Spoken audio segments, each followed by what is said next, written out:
Avis vascular center మన దేశంలోనే the best varicose vein hospital.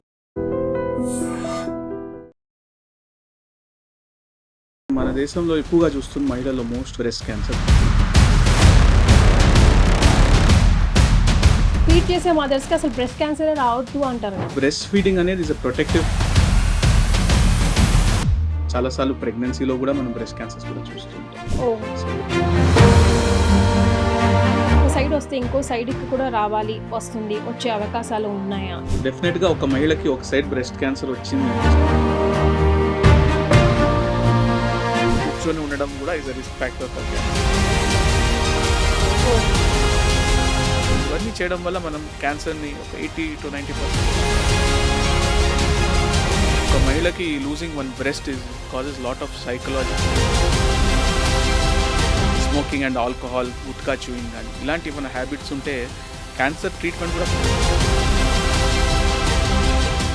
Hello everyone, మీరు చూస్తుంది ఐ డ్రీమ్. నేను మీ కీర్తి. కాంటినెంటల్ హాస్పిటల్ నుంచి నాతో పాటు ఈరోజు లక్ష్మీ హరీష్ గారు ఉన్నారు, surgical oncologist and robotic surgeon. నమస్తే సార్. నమస్తే కీర్తి గారు. సో రకరకాల పేషెంట్స్ ని చూసొస్తారు కదా sir. Correct. Did it really effects you any time?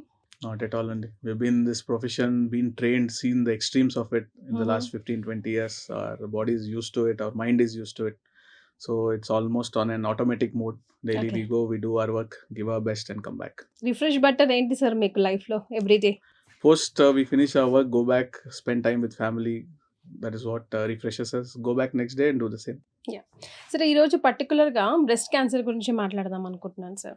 అంటే బ్రెస్ట్ క్యాన్సర్కి సంబంధించి అవేర్నెస్ ఎంతగా పెరిగిందో ఇంకా ఎక్కడో ల్యాగ్ కూడా ఉందేమో అనిపిస్తుంది. సో ఏ స్టేజెస్లో పేషెంట్స్ మీ దగ్గరికి టచ్ అవుతున్నారు అన్న దాంట్లోనే ఈ క్వశ్చన్కి సమాధానం దొరుకుతుందేమో. కరెక్ట్ అండి, చాలా మంచి ప్రశ్న అడిగారు. ఎందుకు ఇంపార్టెంట్ అంటే మన దేశంలో ఇప్పుడు సామాన్యంగా సర్వసాధారణంగా ఎక్కువగా చూస్తున్న మహిళల్లో మోస్ట్ కామన్ క్యాన్సర్ అనేది రొమ్ము క్యాన్సర్ అండి. దట్ ఈస్ బ్రెస్ట్ క్యాన్సర్ ఎక్కువగా చూస్తున్నాం. సార్ యాక్చువల్గా అసలు రావద్దు కదా సార్ అనిపిస్తుంది నాకు. ఎందుకంటే ఫీడ్ చేస్తూ ఉంటాం కదా ఇట్లా ఎక్కువగా పేరెంట్ లైక్ గర్ల్స్. సో ఎక్కువ ఏజ్ పెరిగిన కొద్దే వస్తుంది క్యాన్సర్, బ్రెస్ట్ క్యాన్సర్ అయినా అంటున్నారు. యంగ్ యంగ్స్టర్స్కి కూడా వస్తుంది. ఇది నెక్స్ట్ టాపిక్. అయితే ఫీడ్ చేసే మదర్స్కి అసలు బ్రెస్ట్ క్యాన్సర్ రావద్దు అంటారు కదా సార్. చాలా మంచి ప్రశ్న. ఇప్పుడు బ్రెస్ట్ ఫీడింగ్ అనేది is a protective factor for breast cancer అండి. ఎవరంటే మహిళలు బ్రెస్ట్ ఫీడింగ్ చేసిన మహిళలకి when we compare them to those who are not breast fed, feeding ఇచ్చిన మహిళలు వాళ్ళకి బ్రెస్ట్ క్యాన్సర్ రిస్క్ తగ్గుతుంది. But breast cancer only feeding మీద డిపెండెంట్ అయి ఉందా అంటే నో. ఈవెన్ చాలాసార్లు ప్రెగ్నెన్సీలో కూడా మనం బ్రెస్ట్ క్యాన్సర్స్ కూడా చూస్తూ ఉంటాం. So breast feeding is a protective factor. Breast cancer definitely increases with age, but it is not only risk factor. మరి వేరే రిస్క్ ఫ్యాక్టర్స్ ఏంటి అంటే బాడీలో ఈస్ట్రోజన్ అనే హార్మోన్ ఉంటుంది. ఇది క్రానిక్ గా మన బ్రెస్ట్ మీద పదే పదే ఆ ఎఫెక్ట్ పడి ఎవరికి ఎక్కువ పడుతుంది అంటే చాలా అర్లీగా మెనోపాజ్ స్టార్ట్ అయినప్పుడు, ఎవరికంటే చాలా అర్లీగా పీరియడ్ స్టార్ట్ అయిన వాళ్ళకి, అంటే మెనార్కే అర్లీగా వచ్చిన వాళ్ళకి, లేట్గా మెనోపాజ్ వచ్చిన వాళ్ళకి. సో వాళ్ళకి ఈ హార్మోన్ స్టిమ్యులేషన్ బ్రెస్ట్ లో చాలా ఎక్కువగా ఉంటుంది, చాలా ఎక్కువ ఏళ్ళు తరబడి. సిమిలర్లీ ఎవరైతే అసలు పిల్లల్ని కన్నని వాళ్ళు నల్లి ప్యారస్ ఉమెన్, వాళ్ళకి కూడా ఈ హార్మోన్ ఎక్స్పోజర్ ఎక్కువ ఉంటుంది. కాంట్రసెప్టివ్ పిల్స్ కానీ హార్మోన్ రీప్లేస్మెంట్ థెరపీ ఎక్కువ వాడిన వాళ్ళకి.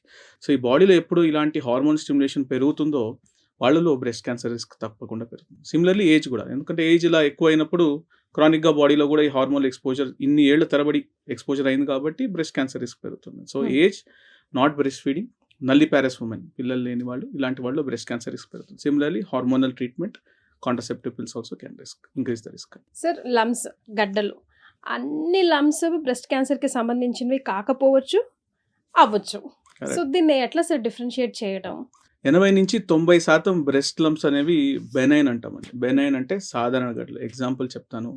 చిన్న పిల్లలు అంటే టీనేజర్స్ కానీ, young adolescents, young women, reproductive ఏజ్లో సర్వసాధారణంగా మనం చూసే బ్రెస్ట్ లంప్స్ ఫైబ్రాయిడినోమాస్ అని చూస్తాం. It's simple benign lump or సాధారణ గడ్డ బ్రెస్ట్లో, which is not dangerous, right?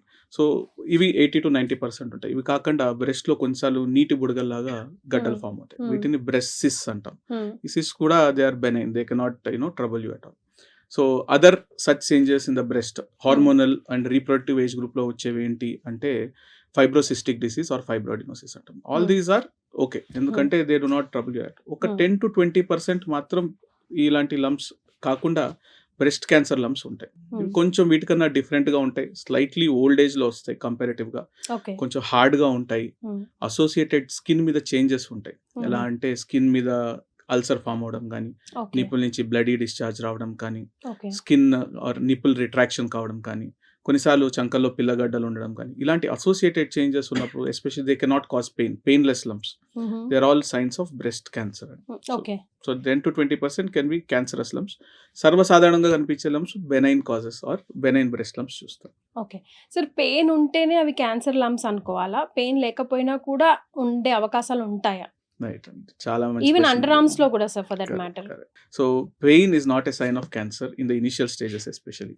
So okay. దానివల్లే మనకి మహిళలు ఇలాంటి బ్రెస్ట్ లంప్ ఉన్నప్పుడు నెగ్లెక్ట్ చేసి కరెక్ట్. చాలా లేట్‌గా వస్తూ ఉంటారు. ఎందుకంటే సార్ ఎందుకండి ఇలా లేట్‌గా చూపించుకున్నారు? ఆ సిమ్టమ్స్ కానీ గడ్డ పెద్దగా అయింది కదా! అంటే పెయిన్ లేదు కదా సార్ అంటూ ఉంటారు. So pain is not a sign of cancer.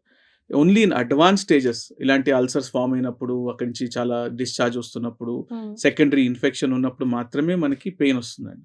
సిమిలర్‌గానే ఈ యాక్సిలాలో గ్రంథులు ఉంటాయి. దీన్ని లింఫ్ నోడ్స్ అంటాం. లేకపోతే తెలుగులో పిల్లగడ్డలని కూడా అంటుంటాం. అలాంటి పిల్లగడ్డలు ఫార్మ్ అయిందంటే ఆల్రెడీ క్యాన్సర్ అక్కడికి స్ప్రెడ్ అయింది బ్రెస్ట్ నుంచి. Okay. So almost third stage ఉంటుందన్నమాట. అలాంటప్పుడే యాక్సిలాలో కూడా ఇలాంటి లంప్స్ అవి కూడా పెద్దగా అయినప్పుడు చేతికి తగులుతుంటాయి. అవి కూడా చాలా పెద్దగా ఉన్నప్పుడు అయితే తప్ప పెయిన్ కాజ్ చేయదు. So okay. Pain is definitely not a sign or symptom of breast cancer. It's late complication చాలా సార్లు. Okay.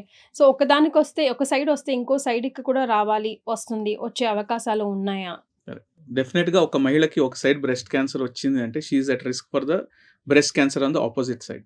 So okay. One side breast cancer can increase the risk on the opposite side. Okay. Sir మరి ఎలా sir తెలుసుకోవడం?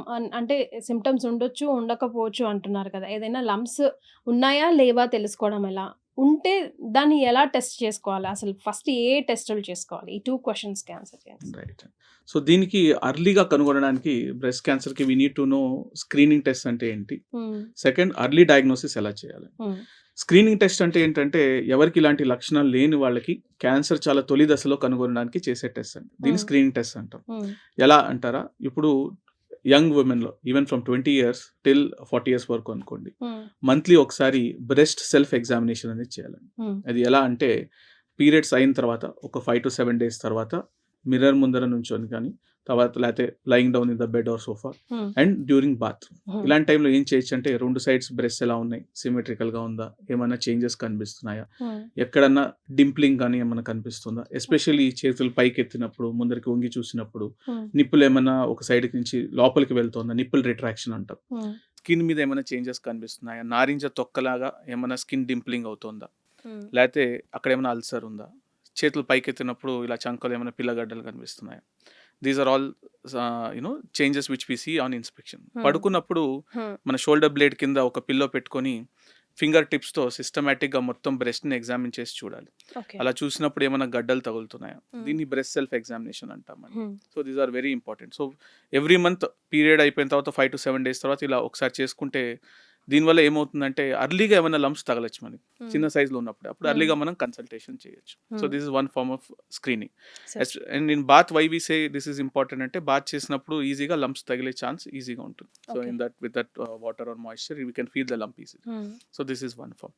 40 ఏళ్ళు దాటిన ప్రతి మహిళ సంవత్సరానికి ఒకసారి బ్రెస్ట్కి ఒక ఎక్స్రే చేయాలి. దాన్ని మనం మ్యామోగ్రఫీ అంటాం. మ్యామోగ్రఫీ అంటే బ్రెస్ట్కి చేసే ఎక్స్రే. దీనిలో కూడా మనం ఏమైనా లంప్స్ కానీ ఏమైనా చిన్న చిన్న కాల్షియం డిపాజిట్స్ అంటాం, మైక్రో క్యాల్సిఫికేషన్స్ అంటాం టెక్నికల్. ఇలాంటి క్యాల్సిఫికేషన్స్ కనిపించినా ఏమైనా లంప్స్ కనిపించినా కూడా అర్లీగా మనం వాటిని ఇన్వెస్టిగేట్ చేసి బ్రెస్ట్ క్యాన్సర్ ఉందంటే కనుగొని ట్రీట్మెంట్ ఇవ్వచ్చు. సార్ మ్యామోగ్రఫీలో ఏమైనా కొత్త ఇన్నోవేషన్స్ ఏమైనా ఉన్నాయా సార్? కొత్త టెక్నిక్స్ ఏమైనా వచ్చాయా? సో ట్రెడిషనల్గా మనం మ్యామోగ్రఫీ 2D మ్యామోగ్రఫీ చేసేవాళ్ళం అండి. ఇప్పుడు ఆధునిక న్యూయెస్ట్ అడ్వాన్సెస్ ఏంటి అంటే 3D మ్యామోగ్రఫీ చేస్తాము. మోర్ నెంబర్ ఆఫ్ వ్యూస్ ఉంటాయి అందులో.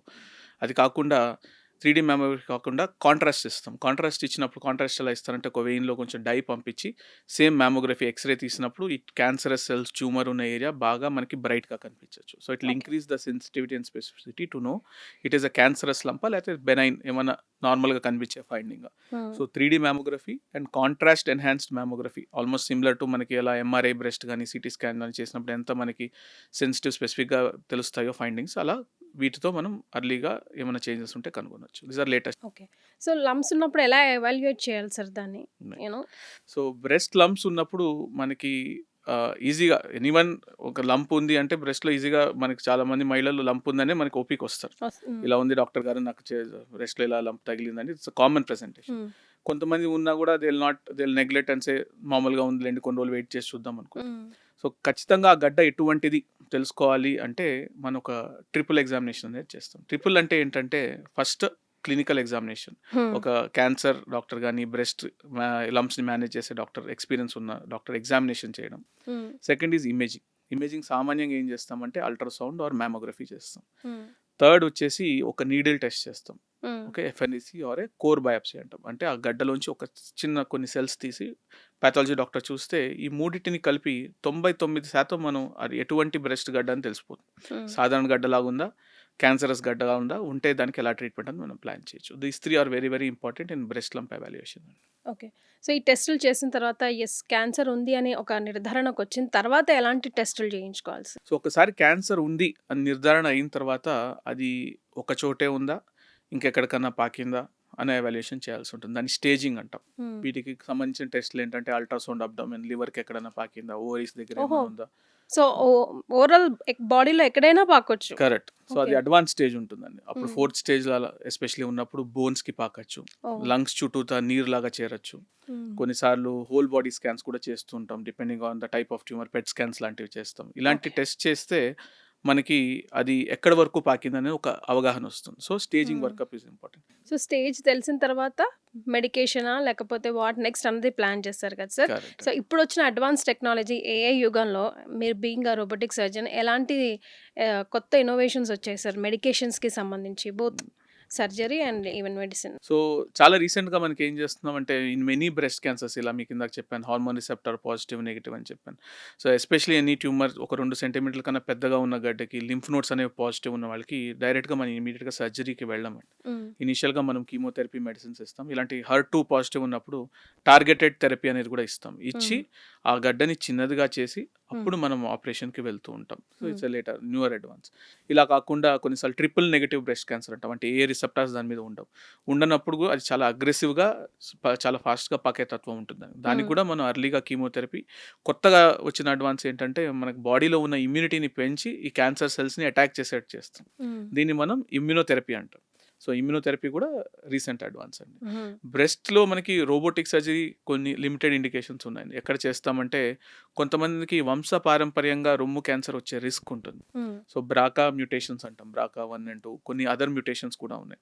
సో ఇలాంటి వాళ్ళకి కొన్నిసార్లు రొమ్ము మొత్తం తొలగించి ఆపరేషన్ చేయాల్సి రావచ్చు. సో నిపుల్ స్పేరింగ్ మాస్టెక్టమీస్ అంటుంటాం. ఇలాంటి చోట్ల రోబోటిక్ సర్జరీ కూడా మొత్తం బ్రెస్ట్ టిష్యూని తొలగించడానికి హెల్ప్ చేస్తుంది. So robotic is also in your advance.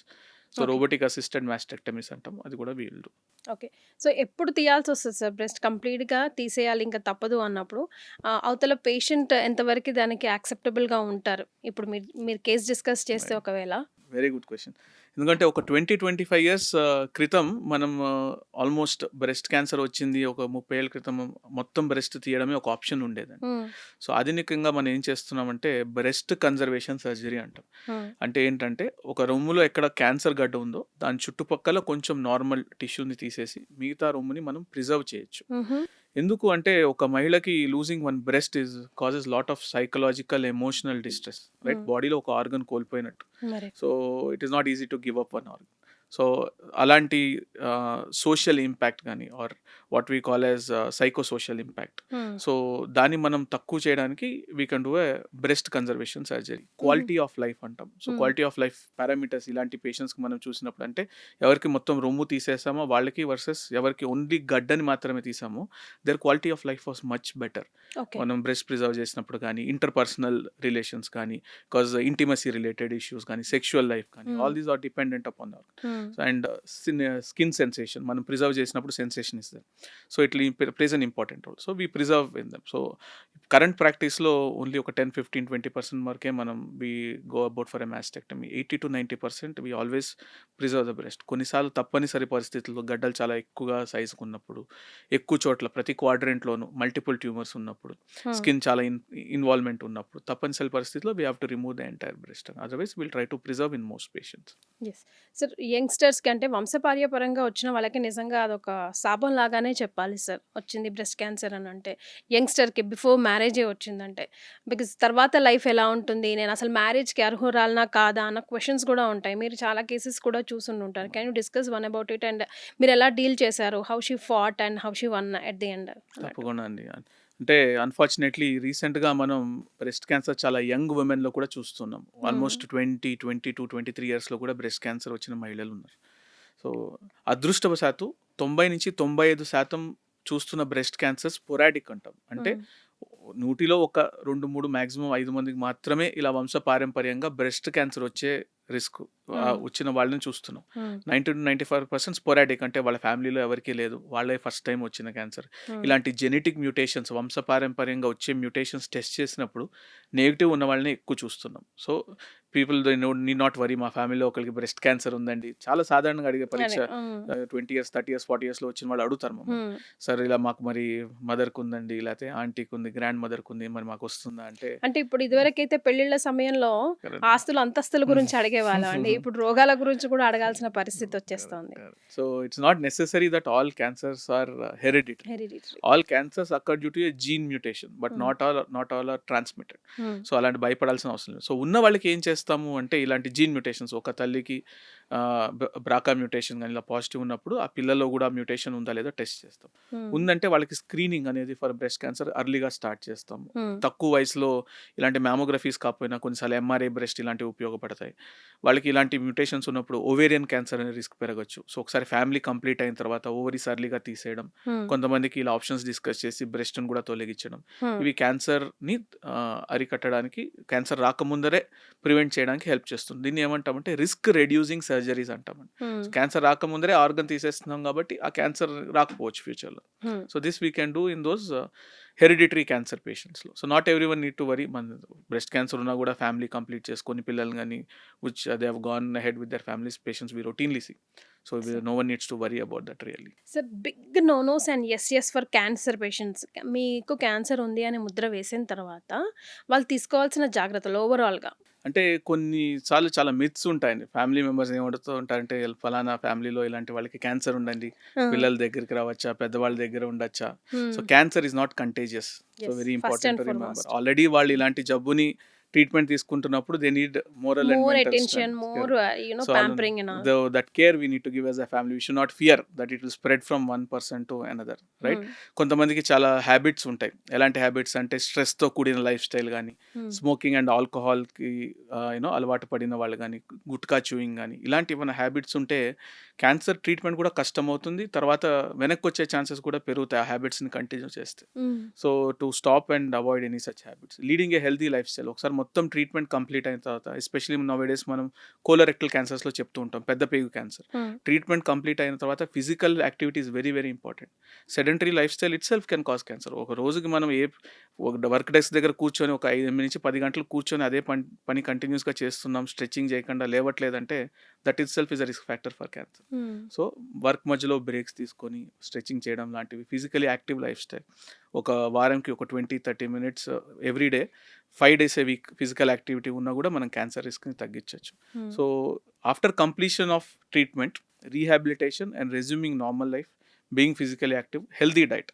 రోజు కొంత ఫ్రూట్స్ తీసుకోవడం, fresh fruits, vegetables, antioxidants అంటామండి. యాంటీ ఆక్సిడెంట్స్ అంటే ఎందులో ఎక్కువ ఉంటాయి అంటే బెర్రీస్‌లో ఎక్కువ ఉంటాయి. హ్మ్. కొన్ని మన డ్రై ఫ్రూట్స్‌లో ఉంటూ ఉంటాయి. సో ఇలాంటి డైట్ తీసుకున్నప్పుడు బాడీలో క్యాన్సర్ డ్యామేజ్ క్యాన్సర్ వచ్చే సెల్స్ ఎలా ఉంటాయో ఆ డ్యామేజ్ అయ్యే సెల్స్‌ని మనం అరికట్టొచ్చు. దాన్ని హ్మ్. హెల్తీ సెల్స్‌గా మనం మెయింటైన్ చేయొచ్చు. So diet is very very important. Yes. So ఇలాంటివి చేయడం వల్ల the life span can increase for most patients. Yes.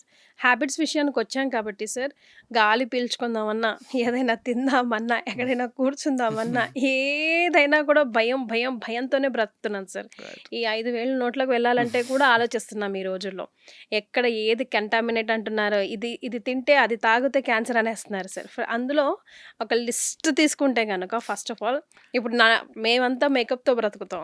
Makeup వేసుకున్న లిప్‌స్టిక్స్ వల్ల కూడా కొన్నిసార్లు క్యాన్సర్స్ వచ్చే అవకాశాలు ఉన్నాయని అంటున్నారు. ఇది మిత్తా? నిజమా sir? So possibilities. What is important is consumer education to be informed to take good decisions. Hmm. చాలా సింపుల్ ఎగ్జాంపుల్ మీకు చెప్తాను. ఒక 5 ఇయర్స్ బ్యాక్ మనం మామూలుగా పిల్లలకి స్నాక్స్ ఏమైనా కొనిపెడదామంటే మార్కెట్‌కెళ్ళి సింపుల్‌గా బిస్కెట్ ప్యాకెట్ తీసుకొని అలాంటి చాక్లెట్స్ కొని ఇచ్చేవాళ్ళం. ఇప్పుడు హ్మ్. రీసెంట్‌గా ఎవరన్నా ఒక సూపర్ మార్కెట్ గాని, ఒక ఫుడ్ ప్రోడక్ట్ కొనాలంటే తీసి వెంటనే దాని మీద ఏం కంటెంట్స్ ఉన్నాయని చదువుతాం ఫస్ట్. హ్మ్. ఎస్పెషల్లీ అందులో పామ్ ఆయిల్ లాంటిది ఉందా? హ్మ్. రైట్? రిఫైన్డ్ మీట్, మైదా హ్మ్. ఉందా? ఇలాంటివన్నీ మనకు బాడీకి డ్యామేజ్ ఈజీగా కాజ్ చేస్తాయి. ఎందుకంటే కార్బోహైడ్రేట్స్ ఎక్కువగా పెరుగుతాయి.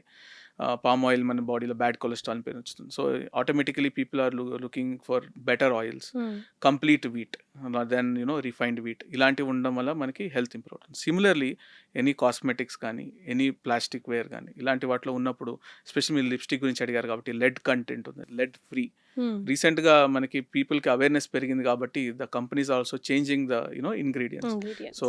ఎటువంటి మనం పదార్థాలను వాడడం ఆపక్కర్లేదు. But we need to be more aware of things in that. Hmm. ప్లాస్టిక్స్‌లో బీపీఏ అంటాం. హ్మ్. ఈ బీపీఏ ఫ్రీ ప్లాస్టిక్స్ అలాంటివి మైక్రోవేవ్ సేఫ్ ఉన్నాయా లేదా మన ఇంట్లో వాడే థింగ్స్ అలాంటివి మనం చూసుకున్నప్పుడు especially like hair dyes hmm. Ammonia ఉందనుకోండి కంటెంట్ ఒక 30 ఇయర్స్ ముందర అన్నిట్లో ఎక్కువ అమోనియా కంటెంట్ ఉంది. హ్మ్. అమోనియా ఫ్రీ హెయిర్ డైస్ మనం వాడితే క్యాన్సర్ రిస్క్ని తొలగించవచ్చు అని. ఎందుకంటే they used to cause blood cancers ఒకటి, bladder cancers especially dyes exposure అయిన వాళ్ళు, డై ఇండస్ట్రీస్లో పనిచేసే వాళ్ళకి they had a very high risk. So, ఇండస్ట్రీలో పనిచేసే వారికి they have a high risk. నాక్ పెట్టుకునే వాళ్ళకి కరెక్ట్. వన్స్ అంటే ఇన్ ఎ వైల్. వాళ్ళకు ఉన్నంత ఎక్స్పోజర్ మనకి రోజు అవ్వదు. But hmm. Still we will be at risk if we are using it these things continuously. Hmm. So any damaged products especially ప్లాస్టిక్స్లో ఏమవుతుందంటే ఇంట్లో మనం హీట్లో ఉన్న ఫుడ్ని వెంటనే ట్రాన్స్ఫర్ చేయడం, హ్మ్. లేకపోతే ఎక్కువ రీయూజ్ చేయడం, దాన్ని ఎక్కువగా డ్యామేజ్ అంత ఒక యూజ్ అండ్ త్రో ఉన్న మెటీరియల్ని మనం దాన్ని ఇంట్లో సేఫ్గా డబ్బాలుగా పెట్టుకొని హ్మ్. వాటిని రీయూజ్ చేయడం, హ్మ్. ఆయిల్ ఎక్కువగా ఉన్న లేకపోతే అసిడిక్ కంటెంట్ ఎక్కువగా ఉన్న ఊరగాయల్లో హ్మ్. ఎస్పెషల్లీ అలాంటి కంటెంట్ మనం ఇలాంటి ప్లాస్టిక్స్లో ట్రాన్స్ఫర్ చేసినప్పుడు అందులో కెమికల్స్ అందులోంచి మనకి ఫుడ్లోకి ట్రాన్స్ఫర్ అవుతాయి. హ్మ్. ఫుడ్లోకి ట్రాన్స్ఫర్ అయితే ఫుడ్ నుంచి ఆటోమేటిక్గా మన బాడీలోకి ట్రాన్స్ఫర్ అవుతుంది. హ్మ్. So where ever it is possible avoid such things. Do use only use and throw things. Do not put such oily, sticky, acidic food in such type of containers. Do not put non-microwave safe containers in the microwave. హ్మ్. Or damaged products especially ఉన్నప్పుడు వాటిలో food content వేయడం ఇలాంటివన్నీ చేయకుండా ఉంటే we can decrease or risk at home hmm. Definitely. Also hair dyes ఇలాంటి ammonia free చూసుకోవడం మంచిది. Other chemicals also which are there. Oils reheat చేయడం చాలా హ్మ్. చోట్ల చూస్తూ ఉంటాం. సేమ్ కుకింగ్ ఆయిల్ని మళ్ళీ మళ్ళీ దాన్ని ఎస్పెషల్లీ మనం road side out side foods చేసినప్పుడు ఆ ఆయిల్ డ్యామేజ్ అయ్యి అందులో యాక్రిలిన్ అనే కెమికల్ ఫామ్ అవుతుంది. పిఏహెచ్ అంటాం, పాలియారోమేటిక్ హైడ్రోకార్బన్స్ అని. హ్మ్. ఇలాంటి కెమికల్స్ బాడీలోకి వెళ్ళి మన డిఎన్ఏ డ్యామేజ్ చేస్తాయి. సో మన ఇంట్లో అలాంటి పనులు చేయం. వెన్ వీఆర్ కుకింగ్ అట్ హ్మ్. Home we will use oil for a certain period of time and change it immediately next day many times. So we are relatively safe at home. Definitely outside food where we don't have control, outside pollution, outside chemicals definitely can cause a cancer risk. Yes. అసలెందుకొస్తది sir ఈ cancer? ఎందుకు అసలు రాకుండా ఉండాలి మాకు అంటే, ఎలా plan జేసుకోవాలి లైఫ్‌ని? సో క్యాన్సర్ అనేది ఒక యాక్సిడెంట్ అండి. మన శరీరంలో ఒక trillions and trillions of cells ఉంటాయి. మనం చిన్నగా చేసే పనులు ఇంటికి వెళ్ళేటప్పుడు కానీ, డ్రైవింగ్ చేసేటప్పుడు కానీ, వంటింట్లో కుకింగ్ చేసేటప్పుడు కానీ, ఇంట్లో ఇంకేమైనా పనులు చేసేటప్పుడు చిన్నగా దెబ్బలు తగులుతూ ఉంటాయి. హ్మ్. ఆ పుండు ఒక వారం రోజులు 5 రోజులు మానిపోతుంటుంది. ఎలా మానుతుంది అంటే ఆ లోపల ఉన్న సెల్స్ కణాలు మల్టిప్లై అయ్యి ఆ డిఫెక్ట్‌ని క్లోజ్ చేస్తాయి. హ్మ్. మరి ఇది నార్మల్ సెల్ డివిజన్ అంటాం. మరి క్యాన్సర్ సెల్స్ ఎలా ఫామ్ అవుతాయంటే ఇలా నార్మల్‌గా హీల్ అవ్వాల్సిన సెల్స్ ఒక సెల్ 2, 4, 8, 10 అలా ఆగకుండా 1-100, 100-1000, 1000 లక్షల సెల్స్ ఫామ్ అయ్యి ఒక గడ్డలాగా ఫామ్ అవుతుంది. హ్మ్. ఎందుకు ఫామ్ అవుతుంది అంటే ఆ సెల్స్ లోపల ఒక డిఎన్ఏ అనే మెటీరియల్ ఉంటుంది. Genetic material. హ్మ్. ఈ డిఎన్ఏ అనేది రకరకాల ఇన్సల్ట్స్ వల్ల డ్యామేజ్ అవుతుంది. హ్మ్. ఎలా డ్యామేజ్ అవ్వచ్చు అంటే ఏజ్ రీత్యా. ఏజ్ పెరిగే కొద్దీ మన క్యాన్సర్ రిస్క్ పెరుగుతుంది. Which is not in our hands. Similarly some environmental toxins ఎక్కువ సన్‌లైట్ ఎక్స్‌పోజర్ అయిన వాళ్ళకి ఆ సన్‌లైట్ వల్ల స్కిన్‌లో డ్యామేజ్ అయ్యి they can cause skin cancers. హ్మ్. సో ఎస్పెషల్లీ అందుకే 10:00 నుంచి 4:00 మధ్యలో ఎస్పెషల్లీ బయట వెళ్తున్న వాళ్ళు, ఎక్కువ సన్‌లో పనిచేసే వాళ్ళు we should use some sunscreens అని చెప్తాం. హ్మ్. ఇలా కాకుండా we have spoken about habits. Smoking, alcohol, gutka chewing are very easily avoidable. Hmm. దీంతో పాటు మనకి sedentary life style, party culture, వీకెండ్స్‌లో మనం we are eating lot of stored refined foods where directly they can increase the blood sugars. Refined sugar తీసుకోవడం వల్ల కానీ all these sodas which contain lot of sugar hmm. with again smoking along with these things and sedentary lifestyle. So వీటి వల్ల ఏమవుతుందంటే బాడీలో damage ఖచ్చితంగా పెరుగుతుందండి. హ్మ్. సో కొన్నిసార్లు ఇన్ఫెక్షన్స్ అని చెప్తాం, హై రిస్క్ బిహేవియర్స్, కొంతమందికి మల్టిపుల్ పార్ట్నర్స్ ఉంటారు, హెచ్పివి అనే ఇన్ఫెక్షన్ సోకుతుంది దానివల్ల. ఇలా కాకుండా లివర్లో కూడా ఇన్ఫెక్షన్ రావచ్చు, హెపటైటిస్ బి అని అంటాం. సో హెపటైటిస్ బి, హెచ్పివి అనేది మనం వ్యాక్సిన్స్ వల్ల ఇప్పుడు ప్రివెంట్ చేయగలుగుతున్నాం. So we tell people to take vaccines. So ఇలాంటి ఇన్ఫెక్షన్స్ రావడం వల్ల కానీ, and life style, sedentary life style, కూర్చొని ఉండడం కూడా is a risk factor for cancer. So physical activity పెంచడం, fresh fruits and vegetables which we already spoke, daily salads తినడం, fibre rich food. చాలామందికి నాన్ వెజిటేరియన్ ఫుడ్ తింటున్న వాళ్ళకి red meat అనే consumption ఎక్కువ ఉంటుంది, మటన్లో ఎస్పెషల్లీ ఇది ఎక్కువ ఉంటుంది యానిమల్స్లో. సో రెడ్ మీట్ కన్సంప్షన్ చాలా ఎక్కువ ఉన్న వాళ్ళకి పేగు క్యాన్సర్ రిస్క్ పెరుగుతుంది, పెద్ద పేగు క్యాన్సర్. సో వాళ్ళకి ఏం చెప్తామంటే లిమిటెడ్ క్వాంటిటీలో తీసుకోండి, these number of times A month. Second, వాళ్ళకి డైటరీ ఫైబర్ ఎక్కువ తీసుకోవడం. ఫైబర్ ఎందులో ఉంటుందంటే ఫ్రెష్ ఫ్రూట్స్లో ఫైబర్ ఎక్కువ ఉంటుంది, సాలడ్స్లో ఉంటుంది, సోక్ చేసిన ఆల్మండ్స్లో ఫైబర్ ఎక్కువ ఉంటుంది. ఫైబర్ ఫుడ్ ఎక్కువ తీసుకున్నప్పుడు ఏమవుతుందంటే it will decrease all these toxins in the body, గట్లో హెల్దీ బ్యాక్టీరియా పెరుగుతుంది. ఇది కాకుండా it can also decrease all these bad free radicals also. So fibre rich food ఇవన్నీ చేయడం వల్ల మనం క్యాన్సర్ని ఒక 80 to 90% దూరం పెట్టచ్చు. ఒక 10% chances are not in our hands in spite of all these healthy habits. If the inherently there is a risk that will happen, but ఈ హ్యాబిట్స్ ఉన్న వాళ్ళకి ఖచ్చితంగా క్యాన్సర్ రిస్క్ ఎక్కువ ఉంటుంది. సార్ ప్రత్యామ్నాయ మార్గాలు వెతుకుతూ ఉంటారు, ఎలా అయినా లైఫ్ సేవ్ చేసుకోవాలి అని చెప్పి. అంటే చెట్ల మందు, కషాయాలు అవి ఇవి చేస్తూ ఉంటారు పాపం. సో అలాంటి వాళ్ళకి మీరు ఏం సజెషన్ ఇస్తారు? అట్లాంటి సిచ్యువేషన్స్ మీ దగ్గరికి వచ్చినప్పుడు సిచ్యువేషన్ ఇంకా వర్స్ట్ అయిందా, లేదంటే కొంచెం ఇంప్రూవ్మెంట్ కూడా ఉంది, లెట్ దెమ్ డూ అట్లీస్ట్ వాళ్ళ తసలీ కోసం అన్నట్టు అనిపిస్తుందా మీకు? సో మనకి ఒక క్యాన్సర్ డ్రగ్ కానీ చాలా సింపుల్గా చెప్పాలంటే మనకి ఫీవర్కి ఒక పారాసెటమాల్ అనే ట్యాబ్లెట్ వేసుకుంటాం, రైట్? అది వేరే వేరే డోసులో వస్తుంది. మరి ఈ పారాసెటమాల్ అనేది మనకి ఈ జ్వరంకి వేసుకోవాలి అని, ఈ డోస్ మనకి సేఫ్ అని తెలియడానికి కొన్ని లక్షల మంది పేషెంట్ల మీద ఇలాంటి డ్రగ్ వాడిన వాళ్ళ మీద ఎంత ఎఫెక్ట్ ఉంది, ఫస్ట్ ల్యాబ్ యానిమల్స్ మీద ఈ డ్రగ్ వేసినప్పుడు ఎంత డోస్ సేఫ్ ఉంది, సెకండ్ phase 1 to 3 ట్రయల్స్ అని ఉంటాయి.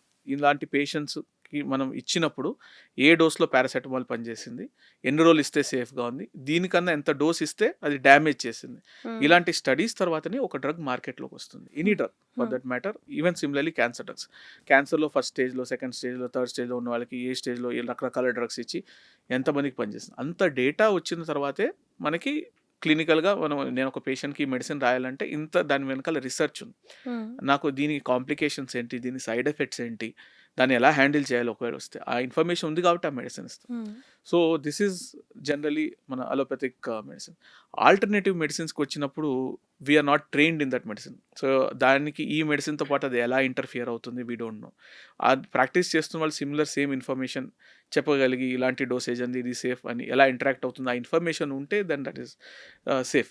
అలాంటి ఇన్ఫర్మేషన్ లేనప్పుడు it becomes difficult to prescribe a medicine. That is the only pitfall in practising alternative forms of medicine. So అలాంటి మాకు క్లినికల్గా ఇట్స్ ఛాలెంజింగ్ సిచ్యువేషన్స్. పేషెంట్ చాలాసార్లు అర్లీ స్టేజ్లో కూడా చూస్తాము, వాళ్ళు దేని కారణం వల్ల భయపడతారు, సర్జరీ అనో, కీమో అనో, రేడియేషన్, ఆ భయం వల్ల సెకండ్ ఒపీనియన్ తీసుకొని elsewhere alternative forms of treatment try చేసి చాలామంది నేను చూసిన వాళ్ళు అయితే నా ప్రాక్టీస్లో ఒక 3 months, 6 months, 9 monthsలో జబ్బు పెరిగి వచ్చిన వాళ్ళని ఎక్కువ మంది చూశాను. రేర్గా అనెక్డోటల్గా విన్నవి ఏంటంటే కొంతమంది రెస్పాండ్ అయ్యని చెప్తాం, but there is no lot of data to ఇది ఖచ్చితంగా పనిచేసింది అని తెలియాలంటే ఇలాంటి ఒక 100,000 మందికి ఇలాంటి ట్రీట్మెంట్ ఇచ్చామని, ఈ డోస్లో ఇచ్చాము, ఇలా రిజల్ట్స్ ఉన్నాయి, ట్రీట్మెంట్ ఇవ్వక ముందర ఇంత స్టేజ్ ఉంది, ట్రీట్మెంట్ తర్వాత ఇంత స్టేజ్ ఉంది, ముందర ఎక్స్రే చేస్తే ఎలా ఉంది, చేసిన తర్వాత చేస్తే ఎలా ఉంది, అలాంటి డేటా ఉన్నప్పుడు it becomes easier to accept. మనం ఒక ఏమన్నా మెడిసిన్ ఫాలో అంటే ఎవిడెన్స్ బేస్డ్ మెడిసిన్ అని చెప్తాం. నేను మీకు ఇప్పుడంతా ఎక్స్ప్లెయిన్ చేసింది ఎవిడెన్స్ బేస్డ్ మెడిసిన్. సో అలాంటి ఎవిడెన్స్ ఉంటే it is becomes easy to practice. That is where the difficulty comes with alternative forms of medicine. అది పని చేయదు అని మనం చెప్పడం కన్నా దానికి ఎవిడెన్స్ మనకి తెలియదు కాబట్టి దాన్ని యూజ్ చేయడం కష్టం అవుతుంది నేను చెప్పగలుగుతాను. సార్ ఇప్పుడు క్యాన్సర్ డెవలప్మెంట్ ట్రీట్మెంట్లో ఏఐకి సంబంధించి ఎంతవరకు హెల్ప్ఫుల్ అయింది సార్? మనకి బ్రెస్ట్ క్యాన్సర్ గురించి మాట్లాడుతున్నాం కాబట్టి రీసెంట్గా ఏఐ ఇంటిగ్రేటెడ్ మ్యామోగ్రఫీస్ కొన్నిసార్లు చూసామండి. Even in our hospital we done for some patients. So ఇలాంటి ఏఐ ఏం చేస్తుందంటే ఎక్కువ ఇలాంటి మ్యామోగ్రామ్స్ మీద అన్ని దానిలో ఫీడ్ చేసి బ్రెస్ట్ క్యాన్సర్ ఉన్న పేషెంట్స్కి, నార్మల్ లంప్స్ ఉన్న వాళ్ళకి ఆ డేటా చూసి అర్లీగా సటిల్ చేంజెస్ని అది పికప్ చేయగలదు. Ultimately it is the doctors decision who will overseas that the suggestion given by AI, but then it is still under investigation. Lot of data is needed, especially chala ilanti softwares foreign trained softwares ఉన్నాయి. మన Indian data మీద ఎక్కువ ఇలా వచ్చి ఫ్యూచర్లో next 5 to 10 yearsలో ఖచ్చితంగా will be using lot of AI integrated solutions. Surgery పరంగా అడిగితే the newer solutions happening are surgery చేసేటప్పుడు మనకి ఎక్కడ రక్తనాళం ఉంది, ఎక్కడ ఇంపార్టెంట్ నర్వ్స్ ఉన్నాయి, ఇలాంటి స్ట్రక్చర్ ఐడెంటిఫికేషన్కి కాంప్లికేటెడ్ సర్జరీస్లో వాడుతున్నారు. So real time data surgeons quality of surgery evaluation ఇలాంటివి కూడా జరుగుతున్నాయండి. So AI's coming up in a big way. We need to have little more time. Definitely it will be more useful in cancer treatment also. Similarly pathologyలో rare cancers కానీ అర్లీగా మనకి ప్యాథాలజిస్ట్కి help చేసి డయాగ్నోసిస్కి హెల్ప్ చేసేటట్టు ఏఐ కూడా softwares వస్తుంది. So AI is a good thing for health care also. Sir ఈ పాడ్కాస్ట్ నేను మీ పర్సనల్ క్వశ్చన్తో స్టార్ట్ చేస్తా. Let me end up with the same. Do you believe in God sir? Definitely, and every single day before going to work, I pray and go. Before starting my surgery, I pray to God. I believe I do this surgery, but He heals always. So we do the same surgery for every patient, and we give the same medicine, right? There is always some divine power that is there which will help those patients. It's a personal belief.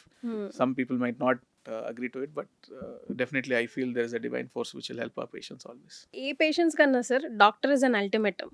ఆయనే దేవుడు అనుకుంటాడు. Because ప్రతి ఒక్కరికి బ్రతకాలన్న ఆశే ఉంటుంది కాబట్టి అందుకే ఎలా అయినా జయించాలి, ఫైట్ చేయాలి, గెలవాలి. ముఖ్యంగా క్యాన్సర్ లాంటి ఎంత భయంకరమైన వ్యాధి. So yeah, all thanks to you sir and all blesses to you. Because మీరు బాగుంటే 10 మంది బాగుంటారు. And thank you so much for joining us today podcast. Thank you, Kirti Garu. Thank you to iDream Studio. Thank you very much. Thank you sir. And for more videos, Please subscribe to iDream. Please subscribe to iDream. Please subscribe iDream. And please subscribe to iDream. For more videos, subscribe to iDream. please like, share, and subscribe to the channel. Congratulations, iDream. Subscribe to iDream. Subscribe to iDream. So subscribe to iDream Media. iDream team అందరికి huge congratulations. Please subscribe iDream Media. Please subscribe to iDream. Subscribe iDream. Please subscribe to iDream. iDream అంటే నా కళల ఛానల్ను subscribe చేసుకున్న నోరు తిరుగుతలేదు. మీరైతే గంట గుర్తు కొట్టండి. For more such videos, please subscribe to iDream. Subscribe to iDream. Please subscribe to iDream. Please subscribe iDream Media. Please do subscribe to iDream. Please subscribe to iDream Media. For best entertainment and information, please subscribe iDream. And don't forget to subscribe to iDream.